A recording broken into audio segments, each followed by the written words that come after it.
चलिए, तो अगर हम लोग बात करेंगे क्या हो जाएगा, ऊपर की तरफ अगर हम लोग बात करते हैं तो ऊपर की तरफ क्या है, ऊपर की तरफ है यूरेशियन प्लेट। ठीक है, क्या है ऊपर की तरफ अगर हम लोग बात करेंगे, इधर क्या है, इधर आपका भारतीय प्लेट है, इधर की तरफ अगर हम लोग बात करेंगे क्या है, यूरेशियन प्लेट है। अब ये दोनों प्लेट आपस में क्या होती है, ये दोनों प्लेट आपस में टकराएंगी और जब आपस में टकराती हैं तो जो ये बीच वाला हिस्सा है ये क्या होता है, ये ऊपर की तरफ उठ जाता है। जैसे एक बात समझिएगा, अगर मान लीजिए इस तरीके से कोई चीज आ रही है और इस तरीके से कोई चीज आ रही है और दोनों आपस में आमने सामने आकर टकराती हैं, तो जो बीच वाला हिस्सा होता है ये क्या हो जाता है, ये ऊपर की तरफ उठता हुआ चला जाएगा। इसी तरीके से अगर हम लोग बात करते हैं, यहाँ पर जो भारतीय प्लेट है और इधर यूरेशियन जो प्लेट है, ये जब दोनों आपस में टकराएंगी तो टकराने के कारण क्या होगा, जो बीच वाला हिस्सा है वो ऊपर की तरफ उठता हुआ चला जाता है और उसी से क्या होता है, उसी से हिमालय का निर्माण हुआ है। ठीक है, क्या हुआ, हिमालय का निर्माण हुआ है। ठीक है, तो ये यूरेशियन प्लेट और भारतीय प्लेट के टकराने से बीच वाला हिस्सा ऊपर की तरफ उठ जाएगा और इसी प्रकार से हिमालय का निर्माण हुआ है। तो अगर हम लोग बात करेंगे तो इस तरीके से किसका निर्माण होता है, तो इस तरीके से वलित पर्वत का निर्माण होता है। ठीक है, किसका, वलित पर्वत का निर्माण होता है। ठीक भाई, बात किसका निर्माण होता है, तो अगर हम लोग बात करेंगे तो इस तरीके से इंस, अगर हम लोग बात करेंगे या फिर कहेंगे किसका, वलित पर्वत का निर्माण होता है। जब इस तरीके से जब कोई चीज सामने से आकर टकराती है तो बीच वाले हिस्से पर क्या होगा, दबाव पड़ेगा और ये ऊपर की तरफ उठ जाएगी और इस तरीके से जो संरचना बनती है वो क्या होती है, वो वलित पर्वत कहलाता है। इसका विपरीत होता है, अगर इस तरीके से चीजें लगती हैं तो जो बीच वाला हिस्सा है उस पर क्या होगा, खिंचाव पड़ेगा और ये क्या हो जाएगा, ये नीचे की तरफ धंस जाएगी। तो ये जो नीचे की तरफ हिस्सा धंस जाएगा ये क्या होता है, ये आपका भ्रंश घाटी कहलाता है। ठीक है, क्या कहलाता है, ये आपका भ्रंश घाटी कहलाता है या फिर कहेंगे दरार घाटी कहलाता है। भ्रंश घाटी को कहलाता है या फिर क्या कहलाता है, दरार घाटी कहलाता है। चलो आगे बढ़ेंगे अगले प्रश्न की तरफ। चौथे प्रश्न का आंसर करेंगे भाई, प्राचीन विशाल एकीकृत महाद्वीप पैंजिया का दक्षिणी भाग जिसके उत्तरी भाग में अंगारा भूमि स्थित है, क्या कहेंगे। चलो जल्दी से चौथे प्रश्न का सभी मेरे भाई बहन आंसर करेंगे। चलिए जल्दी से सारे लोग आंसर करेंगे, क्या हो जाएगा भाई, चलिए जल्दी से सारे लोग आंसर करेंगे भाई, क्या करेक्ट आंसर हो जाएगा। ठीक है, तो अगर हम लोग बात करेंगे, देखो पहले अगर हम लोग बात करें तो पहले क्या था, पहले ये पृथ्वी हमारी गोल थी और आज जो हम लोग देख रहे हैं ना, आज हम लोग देख रहे हैं कि भाई इधर आपका अमेरिका हो गया, इधर आपका दक्षिण अमेरिका हो गया, यहाँ पर आपका जो है ये अफ्रीका हो गया, ऊपर की तरफ आपका यूरोप हो गया, इधर की तरफ आपका एशिया हो गया, इधर की तरफ आपका क्या हो गया, ऑस्ट्रेलिया हो गया। आज हम ये सारी चीजें अलग अलग देख रहे हैं, पहले ऐसा नहीं था। पहले अगर हम लोग बात करेंगे तो पहला क्या था भाई, पहले अगर हम लोग बात करते हैं तो पहले ये जो सारे महाद्वीप आज आपको जो एक जो अलग अलग आपको महाद्वीप, द्वीप और दुनिया भर की चीजें दिख रही है, पहले क्या था, पहले ये सारी चीजें एक ही में सटी हुई थी। सारे महाद्वीप जो है वो आपको एक ही में सटे हुए दिखाई पड़ते थे। और क्या होगा, और इस पूरे पूरे इस भाग को क्या कहा जाता था, पूरे इस भाग को कहा जाता था क्या, पैंजिया कहा जाता था। ठीक है, इस पूरे भाग को क्या कहते थे, इस पूरे भाग को कहा जाता था पैंजिया। बाद में क्या होता है, बाद में अगर हम लोग बात करेंगे तो पृथ्वी का इस तरीके से दो भागों में विभाजन हो जाता है। जो ऊपर वाला हिस्सा है ये क्या होता है, ये आपका अंकारा लैंड कहलाता है। ठीक है, कौन सा, अंकारा लैंड। ऊपर वाला जो हिस्सा है ये आपका अंकारा लैंड कहलाता है और नीचे वाला जो हिस्सा है ये क्या कहलाता है, ये आपका गोंडवाना लैंड कहलाता है। ठीक है, क्या कहलाता है, गोंडवाना लैंड कहलाता है। अगर आपसे प्रश्न कई बार पूछा गया है कि आपसे प्रश्न कई बार पूछा गया है कि गोंडवाना लैंड में कौन कौन शामिल होता है, तो देखो यहाँ पर अगर हम लोग बात करेंगे, है ना, तो यहाँ पर अगर हम लोग बात करते हैं तो ये क्या हो जाएगा, तो ये दक्षिण अमेरिका आपका गोंडवाना लैंड में है। इसके अलावा अगर हम लोग बात करें, है ना, दक्षिण अमेरिका, सॉरी दक्षिण अफ्रीका, तो ये भी क्या हो जाएगा, ये भी गोंडवाना लैंड में है। इसके अलावा अगर हम लोग बात करेंगे किसकी, ऑस्ट्रेलिया की बात करेंगे तो ऑस्ट्रेलिया भी क्या है, गोंडवाना लैंड में। अगर हम लोग भारत की बात करेंगे तो भारत भी क्या है, गोंडवाना लैंड में। तो आपसे क्या पूछ रहा है, तो पैंजिया का जो दक्षिणी भाग है जिसके उत्तरी भाग में अंगारा भूमि है, क्या हो जाएगा, अगर हम लोग दक्षिणी भूमि की बात करते हैं तो दक्षिणी भूमि कौन सी है, तो ये हो जाएगी गोंडवाना भूमि हो जाएगी। गोंडवाना भूमि में कौन कौन आते हैं भाई, तो ये आएंगे, ध्यान रखिएगा, दक्षिण अमेरिका, दक्षिण अमेरिका, दक्षिण अमेरिका, अफ्रीका, दक्षिण अमेरिका, अफ्रीका। इसके अलावा अगर हम लोग बात करेंगे भारत, भारत, ऑस्ट्रेलिया, ऑस्ट्रेलिया, ये सब क्या है, ये सब गोंडवाना भूमि, गोंडवाना लैंड के अंतर्गत आते हैं। ठीक भाई बात, चलो आगे बढ़ेंगे, अगले प्रश्न का आंसर कीजिएगा। प्रायद्वीपीय पहाड़ी मैदान पठार की एक अनोखी विशेषता होती है कि काली मिट्टी का क्षेत्र है जिसे कहेंगे, बताइएगा कौन है जहां पर काली मिट्टी, कौन सा इनमें से पठार है, इनमें से कौन सा ऐसा पठार है जिसकी विशेषता काली मिट्टी है। ठीक है, कौन सा ऐसा पठार है जिसकी विशेषता क्या होगा, काली मिट्टी आपको देखने को मिलेगा। काली मिट्टी की अगर हम लोग बात करें काली मिट्टी की अगर हम लोग बात करें तो काली मिट्टी को क्या कहते हैं, रेगूर कहते हैं। ठीक है, क्या कहते हैं, काली मिट्टी को रेगूर कहते हैं, चरनोजम मिट्टी कहते हैं। ठीक है, चरनोजम मिट्टी कहते हैं, स्वतः जुताई वाली मिट्टी कहते हैं, स्वतः जुताई वाली मिट्टी, स्वतः जुताई वाली मिट्टी कहते हैं, स्वतः जुताई वाली मिट्टी कहते हैं। इसके अलावा अगर हम लोग बात करेंगे कपासीय मिट्टी कहते हैं। ठीक है, क्या करते हैं, कपासीय मिट्टी कहते हैं, रेगूर मिट्टी कहते हैं, चरनोजम मिट्टी कहते हैं, स्वतः जुताई वाली मिट्टी कहते हैं। इसके अलावा कपासीय मिट्टी कहते हैं। ठीक है, सबसे ज्यादा जल धारण करने की क्षमता काली मिट्टी में होती है, सबसे ज्यादा जल धारण करने की क्षमता, जल धारण करने की क्षमता काली मिट्टी में होती है, सबसे ज्यादा जल धारण करने की क्षमता क्या होगा, तो काली मिट्टी में होती है। काली मिट्टी जो है इसका निर्माण किससे होता है, इसका निर्माण ज्वालामुखी चट्टानों से होता है। ठीक है, काली मिट्टी का निर्माण कैसे होता है, तो ज्वालामुखी चट्टान या फिर कह सकते हैं ज्वालामुखी के जो लावा होता है, तो लावा के ठंडा होकर के जमने से होता है, इसीलिए इसे ज्वालामुखी मिट्टी या फिर लावा मिट्टी भी कहा जाता है। ठीक भाई बात। तो अगर हम लोग बात करें तो जो ये काली मिट्टी है ये किस पठार की महत्वपूर्ण विशेषता है, करेक्ट हो जाएगा दक्कन का पठार, दक्कन ट्रैप। ठीक है, किसका, तो दक्कन का पठार। और ये पठार कहां पर, ये अगर हम लोग इस पठार की बात करेंगे तो गुजरात, महाराष्ट्र, मध्य प्रदेश में फैला हुआ है। ठीक है, क्या होगा, मध्य प्रदेश में फैला हुआ है। अगर आपसे पूछा जाए सबसे ज्यादा किस राज्य में, तो सबसे ज्यादा महाराष्ट्र में फैला है। कहां पर, सबसे ज्यादा जो दक्कन का पठार है ये सबसे ज्यादा कहां पर, तो महाराष्ट्र में फैला है। दक्कन के पठार की विशेषता काली मिट्टी वाला क्षेत्र है। आगे बढ़ेंगे अगले प्रश्न की तरफ। चिल्का झील उड़ीसा राज्य में स्थित है, भारत की सबसे बड़ी खारे पानी की झील है और ये किसके दक्षिणी ओर स्थित है, चलिए जल्दी से बताइएगा, वैतरणी डेल्टा, महानदी डेल्टा, ब्राह्मणी डेल्टा या फिर बुध लंगा डेल्टा। चलिए जल्दी से छठवें प्रश्न का आप सभी मेरे भाई बहन आंसर कर देंगे, बहुत ही महत्वपूर्ण प्रश्न है। चलो जल्दी से सारे लोग आंसर कर देना भाई, क्या हो जाएगा। तो देखो एक प्रश्न तो आपसे यही बन जाता है, एक तो प्रश्न आपसे यही बन जाता है कि भारत में सबसे बड़ी खारे पानी की झील कौन सी है भाई। ठीक है, एक प्रश्न तो आपसे यही बन जाता है, ठीक है, कि भारत में खारे पानी की खारे पानी की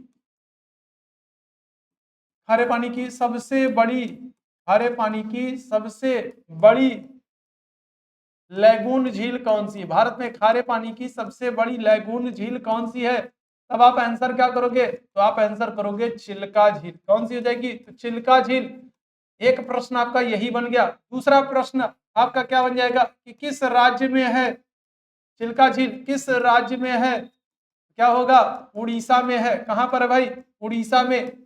उड़ीसा में चिल्का झील है, खारे पानी की सबसे बड़ी लैगून झील है। अब आपसे पूछ रहा है किस डेल्टा के दक्षिणी ओर स्थित है, तो क्या हो जाएगा, तो ऑप्शन संख्या डी बिल्कुल करेक्ट हो जाएगा, महानदी डेल्टा के दक्षिण में। ठीक है, किसके, महानदी डेल्टा के दक्षिण में। आपको पता है कि उड़ीसा का शोक किसको कहते हैं, उड़ीसा का शोक कहते हैं महानदी को, महानदी। और महानदी पर कौन सी परियोजना, तो हीरा कुंड बांध परियोजना है। महानदी पर कौन सी, हीरा कुंड बांध परियोजना महानदी पर है। महानदी को उड़ीसा का शोक कहते हैं। और महानदी डेल्टा के बगल में अगर हम लोग बात करेंगे तो चिल्का झील है, जो कि भारत की सबसे बड़ी खारे पानी की झील है उड़ीसा राज्य में। ठीक भाई बात, ऑप्शन संख्या क्या होगा, डी मेरे भाई बिल्कुल एकदम करेक्ट हो जाएगा। आगे बढ़ेंगे।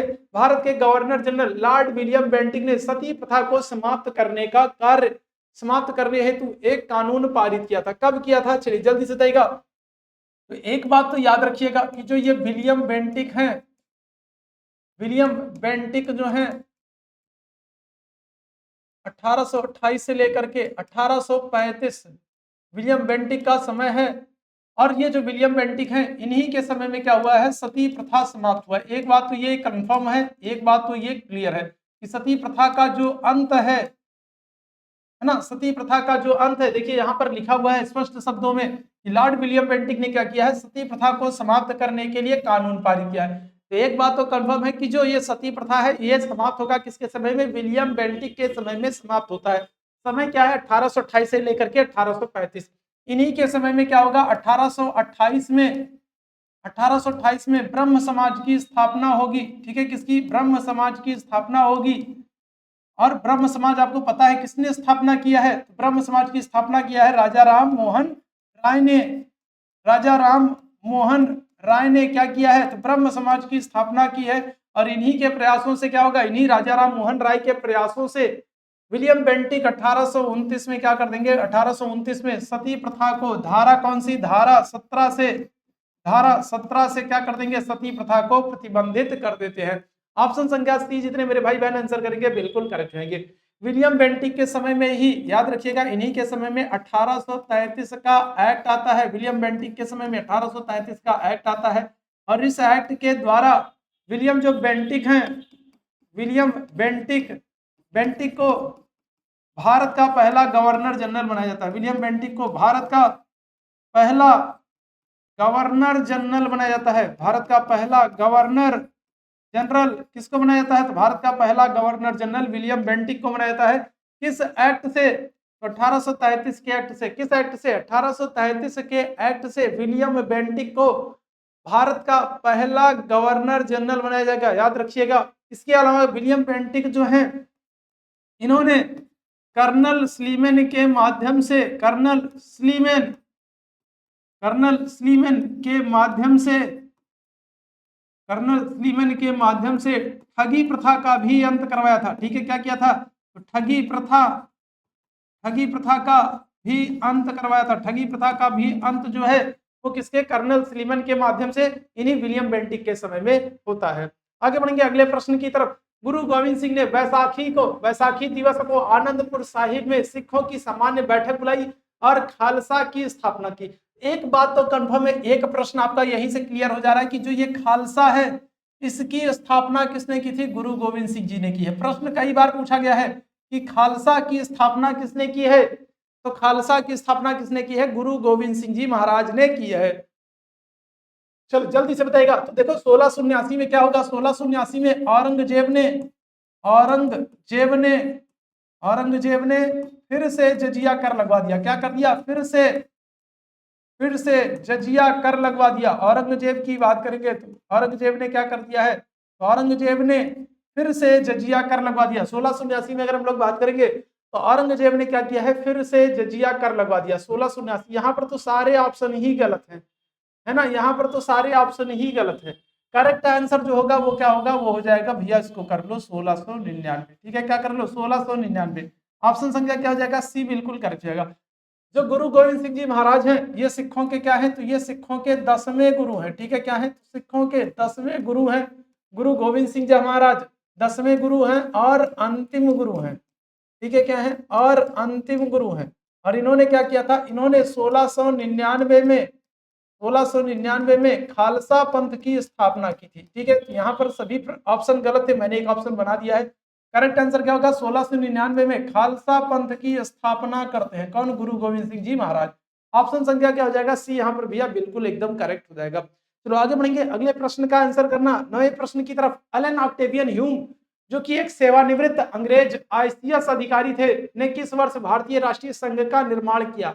चलिए जल्दी से बताइएगा। ए.ओ. ह्यूम की बात करेंगे, ए.ओ. ह्यूम की बात करेंगे तो इन्होंने क्या किया है, इन्होंने 1884 में भारतीय राष्ट्रीय क्या किया है, तो भारतीय राष्ट्रीय संघ का गठन किया है। और क्या होगा, और दादा भाई नौरोजी के कहने पर, दादा भाई नौरोजी के कहने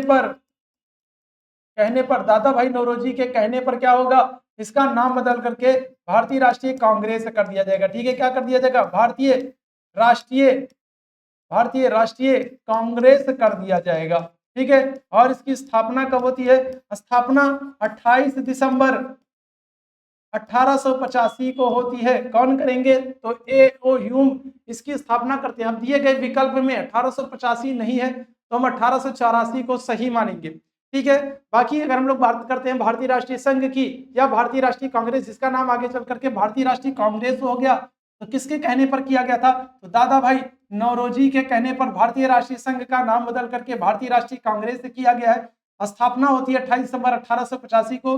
पहला जो अधिवेशन होगा, पहला अधिवेशन तो ये कहां पर होता है, तो ये होता है गोकुलदास तेजपाल संस्कृत विद्यालय। कहां पर, गोकुलदास तेजपाल संस्कृत विद्यालय में, गोकुलदास तेजपाल संस्कृत विद्यालय गोकुलदास तेजपाल संस्कृत विद्यालय बम्बई में पहली बैठक होती है, 72 प्रतिनिधि शामिल होते हैं। पहली बैठक में कुल 72 लोग शामिल होंगे, 72 प्रतिनिधि शामिल होते हैं कांग्रेस की पहली बैठक में। और इसकी अध्यक्षता कौन करेंगे? तो पहली जो बैठक होगी इसकी अध्यक्षता करते हैं WC बनर्जी। ठीक है, कौन करेंगे? तो पहली बैठक की अध्यक्षता करेंगे WC बनर्जी। तो ऑप्शन संख्या क्या होगा मेरे भाई? ऑप्शन संख्या सी। जितने मेरे बच्चे भाई बहन आंसर कर रहे हैं बिल्कुल करेक्ट हो जाएंगे। आगे बढ़ेंगे अगले प्रश्न की तरफ। गुरुमुखी कागज स्वदेश सेवक के नाम से प्रचलित था। गुरुमुखी कागज स्वदेश सेवक के नाम से प्रचलित था, जिसमें सामाजिक सुधारों का समर्थन किया जाता था और साथ ही भारतीय सैनिकों से अंग्रेजों के विरुद्ध विद्रोह करने की मांग की गई थी। को स्वतंत्रता संग्राम के दौरान वैंकूवर से किसके द्वारा प्रकाशित किया जाता था? जल्दी से बताइएगा। तो जो ये गुरुमुखी कागज है या फिर जिसे स्वदेश सेवक के नाम से जान रहे हैं, ये वैंकूवर कहां पर पड़ेगा भाई? वैंकूवर आपका कनाडा में पड़ेगा। कहां पर? कनाडा में। वैंकूवर कहां पर? कनाडा में पड़ेगा। तो वैंकूवर से किसके द्वारा प्रकाशित किया जाता था? चलो जल्दी से 10वें प्रश्न का मेरे भाई बहन सभी लोग आंसर कर दो भाई। क्या हो जाएगा? 10वें प्रश्न का सभी लोग आंसर करेंगे भाई। क्या करेक्ट आंसर हो जाएगा? तो करेक्ट आंसर अगर हम लोग बात करेंगे तो ये क्या हो जाएगा? तो ये हो जाएगा ऑप्शन संख्या ए हो जाएगा, GD कुमार के द्वारा। ठीक है, किसके द्वारा? GD कुमार के द्वारा। ठीक है, अच्छा इसी तरीके से अगर हम लोग बात करेंगे 1973 में अमेरिका के सैन फ्रांसिस्को में, कहां पर? अमेरिका के सैन फ्रांसिस्को में, अगर हम लोग बात करेंगे सैन फ्रांसिस्को में गदर पार्टी की स्थापना होती है। किसकी? गदर पार्टी। ठीक है, गदर पार्टी की स्थापना होगी और स्थापना करता कौन है? तो ये है लाला हरदयाल। ये पार्टी भी बड़ी महत्वपूर्ण है, इसको याद रखिएगा। अमेरिका के सैन फ्रांसिस्को शहर में क्या हो जाएगा? तो गदर पार्टी की स्थापना होगी। ठीक है, कौन करेंगे? तो लाला हरदयाल करते हैं। किस वर्ष करते हैं? 1913 में करते हैं। ठीक है बात। चलिए इस प्रश्न की बात करेंगे। ऑप्शन संख्या क्या हो जाएगा? ए बिल्कुल करेक्ट हो जाएगा। चलो आगे बढ़ेंगे अगले प्रश्न की तरफ। सुभाष चंद्र बोस वर्ष में कांग्रेस पार्टी के अध्यक्ष बने थे। चलिए जल्दी से बताइएगा, बहुत महत्वपूर्ण है। चलिए जल्दी से सारे लोग बताएंगे। 11वें प्रश्न का सभी लोग आंसर करेंगे। क्या करेक्ट आंसर हो जाएगा? 11वें प्रश्न की बात करेंगे, क्या हो जाएगा भाई? तो देखो सुभाष चंद्र बोस की अगर हम लोग बात करते हैं तो सुभाष चंद्र बोस ये 2 अधिवेशन की अध्यक्षता करेंगे। कौन कौन सा? 1938 में हरिपुरा अधिवेशन। ठीक है, 1938 में कौन सा? हरिपुरा अधिवेशन की अध्यक्षता करते हैं। और 1939 में क्या होगा? 1939 में त्रिपुरी अधिवेशन की अध्यक्षता करते हैं। ठीक है, कौन सी? त्रिपुरी अधिवेशन की अध्यक्षता करते हैं। ये बात और है कि त्रिपुरी अधिवेशन से बाद में ये त्याग पत्र दे देंगे। ठीक है, हालांकि अध्यक्ष ये 2 अधिवेशन में बनते हैं। 1938 में हरिपुरा अधिवेशन में अध्यक्ष बनते हैं और 1939 में त्रिपुरी अधिवेशन में भी अध्यक्ष बनते हैं। इनकी अगर हम लोग बात करें तो इनकी एक पुस्तक है और इनकी पुस्तक का नाम क्या है? इनकी पुस्तक का नाम है इंडियन स्ट्रगल। क्या हो जाएगा? Indian struggle. ये सुभाष चंद्र बोस की पुस्तक का नाम है। इन्होंने 1939 में फॉरवर्ड ब्लॉक नामक संस्था की स्थापना की। क्या किया? 1939 में इन्होंने फॉरवर्ड ब्लॉक की स्थापना की। 1943 में अगर हम लोग बात करेंगे 1943 में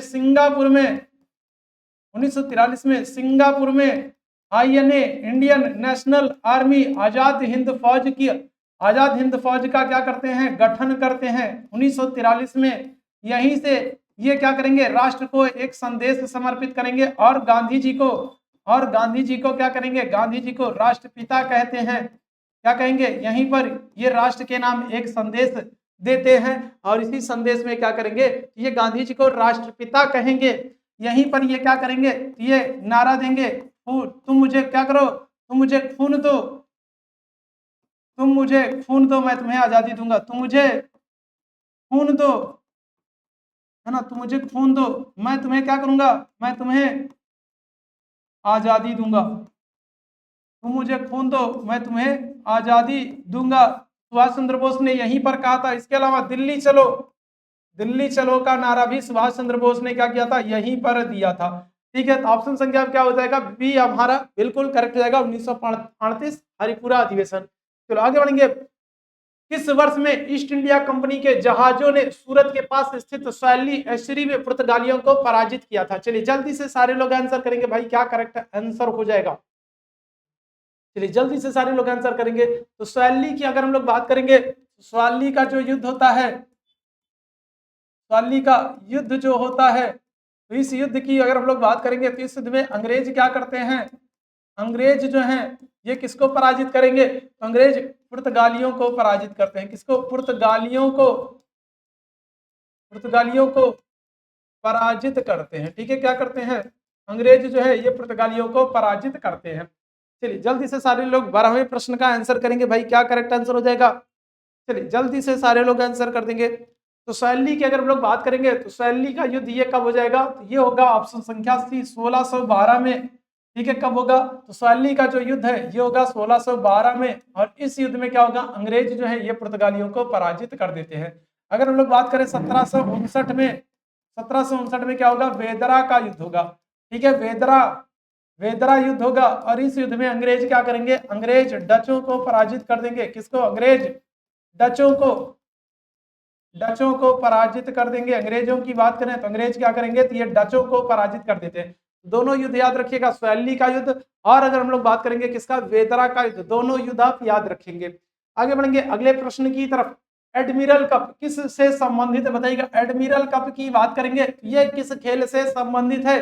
चलिए जल्दी से, तो 13वां प्रश्न आपके सामने है। चलिए जल्दी से सारे लोग आंसर कर देंगे, एडमिरल कप किससे संबंधित है। चलिए जल्दी से सारे लोग आंसर करेंगे। तो एडमिरल कप किससे हो जाएगा भाई, मुक्केबाजी, स्क्वैश, बिलियर्ड्स या फिर नौकायान, क्या हो जाएगा, तो करेक्ट आंसर हो जाएगा नौकायान। ठीक है, किससे, एडमिरल कप जो है ये नौकायान से संबंधित है। ठीक है, ऑप्शन संख्या क्या हो जाएगा, डी यहाँ पर भैया बिल्कुल करेक्ट है। मुक्केबाज की बात करेंगे तो मुक्केबाज में आपने एक खिलाड़ी का नाम सुना होगा, मैरी कॉम। ठीक है, किसका नाम सुना होगा, मैरी कॉम। मुक्केबाज में आपने एक खिलाड़ी का नाम सुना होगा, मैरी कॉम। मैरी कॉम की पुस्तक का नाम जल्दी से मुझे कमेंट करके बताना। ठीक है भाई, बात जल्दी से। तो अगर हम लोग मुक्केबाज की बात करेंगे तो मैरी कॉम एक मुक्केबाज है और मैरी कॉम की पुस्तक का नाम आपको बताना है। चलिए जल्दी से सारे लोग आंसर करेंगे भाई।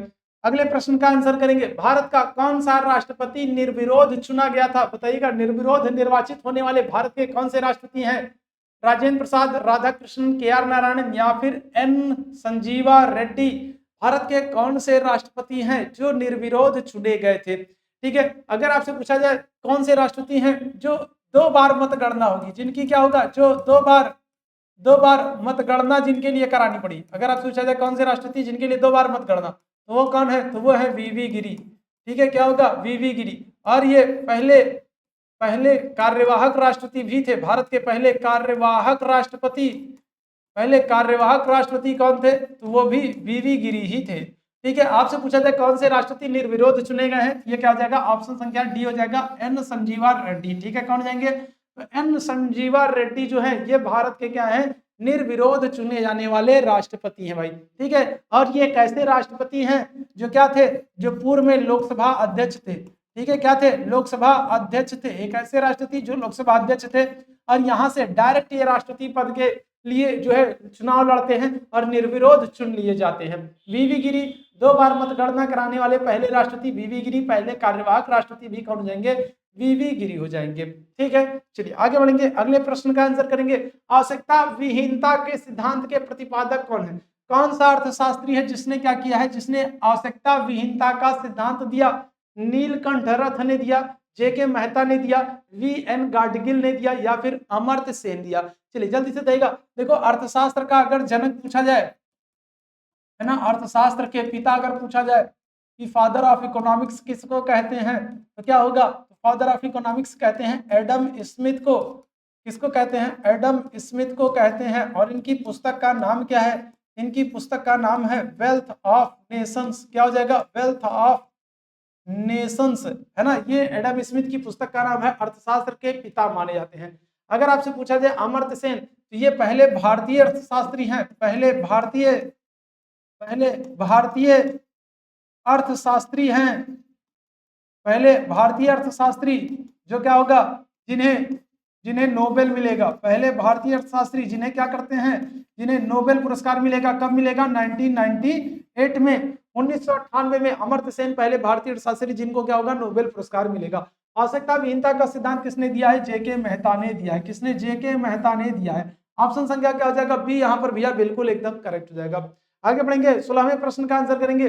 सूर्य का दीप्तमान आमुख जिसे हम देख पाते हैं क्या कहलाता है भाई? सूर्य का जो चमकता वाला हिस्सा है जिसको हम देख पाते हैं, है ना, तो उसको क्या कहते हैं? वर्णमंडल कहेंगे, वातावरण कहेंगे, प्रकाश मंडल कहेंगे या फिर स्थल मंडल कहेंगे। चलो जल्दी से 16वें प्रश्न का आंसर कर दो भैया। चलिए जल्दी से सारे लोग 16वें प्रश्न का आंसर कर देंगे, क्या करेक्ट आंसर हो जाएगा भाई? ठीक है, तो जो सूर्य का दीप्तमान मुख है ना, इसको इसको जिसको हम लोग देख पाते हैं वो क्या होता है? वो प्रकाश मंडल कहलाता है भाई। ठीक है, अगर आपसे पूछा जाए सूर्य का जो बाहरी परत है उसका तापमान कितना है, उसका तापमान है 6000 डिग्री सेंटीग्रेड है। अगर हम लोग बात करें जो सूर्य की बाहरी परत है, जो बाहरी परत है सूर्य की, उसको क्या कहते हैं? उसको कहते हैं किरीट। क्या कहते हैं? उसको कहते हैं किरीट या फिर कोरोना कहते हैं। सूर्य की जो सबसे बाहरी परत है उसको क्या कहते हैं? किरीट या कोरोना कहते हैं। सूर्य के सबसे बाहरी परत का तापमान कितना? 6000 डिग्री सेंटीग्रेड है। सूर्य का दीप्तमान आमुख जिसको हम लोग देख पाते हैं उसको क्या कहते हैं? उसको प्रकाश मंडल कहते हैं। सूर्य का प्रकाश पृथ्वी तक पहुंचने में कितना समय लगता है? लगभग 8 मिनट कह सकते हो। ठीक है, कितना? लगभग 8 मिनट कह सकते हो सूर्य का प्रकाश पृथ्वी तक पहुंचने में लगता है। ठीक भाई बात। ऑप्शन संख्या क्या हो जाएगा? सी यहाँ पर भैया बिल्कुल एकदम करेक्ट हो जाएगा। ठीक भाई बात। और एक बात याद रखिएगा सूर्य के विषय में कि आप पृथ्वी के निकट का पृथ्वी के सबसे निकट का तारा कौन है? पृथ्वी के सबसे निकट, अगर आपसे पूछा जाए पृथ्वी के सबसे निकट का तारा कौन है, तो पृथ्वी के सबसे निकट का तारा सूर्य है। ठीक है, कौन है? पृथ्वी के सबसे निकट का तारा कौन है? सूर्य है। आगे बढ़ेंगे अगले प्रश्न की तरफ। नर्मदा के अतिरिक्त दूसरी कौन सी नदी है जो अमरकंटक से निकलती है? नर्मदा के अतिरिक्त नर्मदा नदी जो है ये मैकाल के अमरकंटक, मैकाल का सबसे ऊंचा शिखर क्या है? मैकाल का सबसे ऊंचा शिखर, मैकाल का सबसे ऊंचा शिखर अगर आपसे पूछा जाए तो मैकाल श्रेणी का सबसे ऊंचा शिखर क्या है? ये अमरकंटक है। ठीक है, क्या है? अमरकंटक है। और अमरकंटक से दो नदियां निकलती हैं, कौन कौन सी? एक तो निकलती है नर्मदा नदी और दूसरी कौन सी निकलेगी? बेतवा निकलेगी, ताप्ती निकलेगी, महानदी निकलेगी या सोन निकलेगी। क्या हो जाएगा करेक्ट आंसर? ऑप्शन संख्या डी हो जाएगा, सोन नदी निकलती है। ठीक है, कौन निकलती है? सोन नदी। और सोन किसकी सहायक है? ये गंगा की सहायक है। सोन नदी किसकी सहायक? गंगा की सहायक नदी है सोन नदी। और ये अमरकंटक से निकलती है, मैकाल के अमरकंटक से निकलती है। ऑप्शन संख्या क्या होगा? डी यहाँ पर मेरे भाई बिल्कुल करेक्ट हो जाएगा। आगे बढ़ेंगे अगले प्रश्न की तरफ। कब अग्नि ज्वलनशील नहीं हो पाती? बताइएगा। आग जो है, आग ज्वलनशील कब नहीं हो पाती है? बताइएगा। जब हवा में ऑक्सीजन 30% से कम हो, हवा में ऑक्सीजन 25% से कम हो, हवा में ऑक्सीजन 20% से कम हो या फिर हवा में ऑक्सीजन 15% से कम हो। चलो जल्दी से इस 18वें प्रश्न का सभी मेरे भाई बहन आंसर कर देंगे, क्या हो जाएगा? अगर देखो एक बात तो क्लियर है कि अगर हवा में ऑक्सीजन नहीं होगा तो आग नहीं जलेगी। क्या होगा? अगर हवा में ऑक्सीजन नहीं होगा तो आग नहीं जलेगी। और कितना प्रतिशत? तो याद रखिएगा हवा में ऑक्सीजन अगर 15% से कम है, हवा में ऑक्सीजन अगर 15% से कम है तो आग नहीं जलेगी। याद रखिएगा, है ना भाई? ठीक है,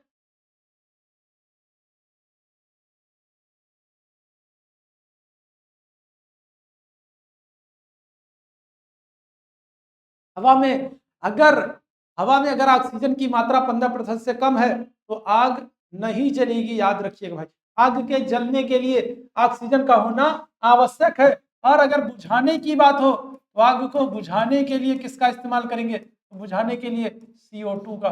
ठीक है, क्या करेंगे? तो CO2 का क्या हो जाएगा? इस्तेमाल होता है। तो आगे बढ़ेंगे अगले प्रश्न की तरफ। ब्रिटिश शासन को भारत से उखाड़ फेंकने के लिए इनमें से किसने फ्रांसीसियों से मदद मांगी थी? बताइएगा। अंग्रेजों को भारत से भगाने के लिए किसने फ्रांसीसियों से मदद मांगी थी? तो संभाजी, शिवाजी, हैदर अली या फिर टीपू सुल्तान। चलिए जल्दी से सारे लोग आंसर करेंगे मेरे भाई, जल्दी से सारे लोग आंसर करेंगे। क्या करेक्ट आंसर हो जाएगा? करेक्ट आंसर हो जाएगा कौन होंगे? टीपू सुल्तान हो जाएंगे। कौन हो जाएंगे? टीपू सुल्तान हो जाएंगे भाई। 4 मैसूर युद्ध होगा। अगर हम लोग मैसूर युद्ध की बात करें, याद रखिएगा डेट आपसे पूछा जाता है, बहुत ही महत्वपूर्ण भी है। तो 4 मैसूर युद्ध है। ठीक है, कितने? 4 मैसूर युद्ध है। अगर आपसे पहला पूछा जाए तो पहला क्या होगा? 1767 से लेकर के, है ना भाई? अगर पहले युद्ध की बात करें तो पहला युद्ध कब होगा? तो पहला जो युद्ध है ये होगा 1767 से लेकर के 69 तक। दूसरा जो युद्ध होगा ये कब होगा? तो 1780 से लेकर के 1784। और इसमें हैदर अली की मर जाएंगे, हैदर अली की क्या हो जाएगी, हैदर अली की मृत्यु हो जाती है, हैदर अली की मृत्यु हो जाती है दूसरे आंग्ल मैसूर युद्ध में। तीसरा जो युद्ध होगा ये कब होगा, तो ये होगा 1790 से 92। और इस युद्ध में क्या होगा, इस युद्ध में श्रीरंगपट्टनम की संधि होगी। क्या होगा, श्रीरंगपट्टनम की संधि होगी, श्रीरंगपट्टनम की संधि होती है। चौथा अगर हम लोग बात करेंगे, चौथा युद्ध क्या होगा, चौथा 1799, क्या होगा 1799, क्या हो जाएगा, तो चौथा युद्ध जो होगा ये होगा 1799 में। और इस युद्ध में क्या होगा, इस युद्ध में टीपू की मृत्यु हो जाएगी। क्या हो जाएगा, टीपू की मृत्यु हो जाएगी, टीपू सुल्तान की मृत्यु हो जाएगी। और टीपू सुल्तान ने अंग्रेजों को भारत से भगाने के लिए फ्रांसीसियों से मदद मांगी थी। ऑप्शन संख्या डी बिल्कुल करेक्ट है। आगे बढ़ेंगे, इनमें से सर्वाधिक ऊर्जा होती है, बताइएगा सबसे अधिक ऊर्जा किस प्रकाश में होती है। क्या होगा, लाल प्रकाश, नीला प्रकाश, हरा प्रकाश या फिर पीला प्रकाश। चलो जल्दी से इस 20वें प्रश्न का सभी मेरे भाई बहन आंसर कर दीजिएगा फटाफट। चलिए जल्दी से 20वें प्रश्न का आंसर कर दीजिएगा, और ये आज के सेशन का आखिरी प्रश्न है। चलिए जल्दी से सारे लोग आंसर करेंगे तो क्या हो जाएगा करेक्ट आंसर। अगर हम लोग बात करेंगे सर्वाधिक ऊर्जा जो होती है किसमें होती है, नीले प्रकाश में होती है। ऑप्शन संख्या क्या हो जाएगा, बी बिल्कुल करेक्ट है। ठीक है, क्या हो जाएगा, तो सबसे अधिक ऊर्जा जो प्रकाश होगा, कौन सी ऊर्जा होगी, तो ध्यान रखिएगा सबसे ज्यादा ऊर्जा जो है ये नीले प्रकाश में होती है। ठीक है, ऑप्शन संख्या बी बिल्कुल करेक्ट हो जाएगा। ये आज का छोटा सा सेशन था, उम्मीद है सेशन आप लोगों को पसंद आया होगा। सेशन पसंद आया हो तो लाइक शेयर जरूर कीजिएगा। रेगुलर जो है सेशन से आप लोग लगातार जुड़े रहिए, यहाँ से बहुत सारे प्रश्न आपके एग्जाम में पूछे जाने की प्रबल संभावना है। क्वेश्चन के साथ बाकी जो फैक्ट्स बताते हैं वो बहुत आपके लिए इंपॉर्टेंट होता है। कहने को तो 20 प्रश्न हम लोग करा रहे हैं, लेकिन 20 प्रश्नों के माध्यम से हम लोग बहुत सारे प्रश्नों को जानते हैं। तो जो इस प्रश्न के अलावा जो आपको चीजें बताता हूँ वो आपके लिए बहुत महत्वपूर्ण है, तो उनको जरूर ध्यान दिया कीजिए, नोट कर लिया कीजिए, आपके एग्जाम के लिए यहाँ से प्रश्न बनते हैं। तो अभी के लिए बस इतना ही करूंगा। थैंक यू सो मच आप सभी मेरे भाई बहनों को मेरे साथ जुड़ने के लिए। Thank you so much.